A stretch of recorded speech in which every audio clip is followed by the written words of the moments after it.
বোকা চাষি ও শিয়ালের গল্প। একদিন এক বোকা চাষি তার ক্ষেতের পাশে বসে বিশ্রাম নিচ্ছিল। হঠাৎ এক শিয়াল সেখানে এসে হাজির হল। শিয়ালটি বেশ চতুর ছিল, আর সে ভাবল, এই বোকা চাষিকে ঠকিয়ে কিছু একটা মজার কাজ করা যেতে পারে। শিয়াল চাষিকে বলল, চাষি মামা, তুমি কি জানো, রাজা ঘোষণা দিয়েছেন যে যে কেউ আমার লেজ ধরে দৌড়ে দেখাতে পারবে তাকে পুরস্কার দেওয়া হবে। বোকা চাষি তো একেবারে খুশিতে নাচতে লাগল। সে ভাবল, এ তো সহজ কাজ। আমি যদি শিয়ালের লেজ ধরে দৌড়াই তাহলে পুরস্কার পেয়ে ধনী হয়ে যাব।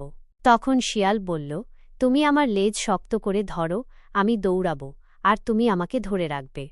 চাষি আনন্দিত হয়ে শিয়ালের লেজ শক্ত করে ধরল।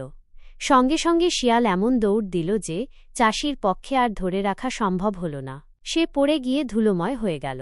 শিয়াল তখন হেসে বলল, বোকা চাষি, তুমি কি সত্যিই ভাবলে আমি তোমাকে পুরস্কার জিততে দেব?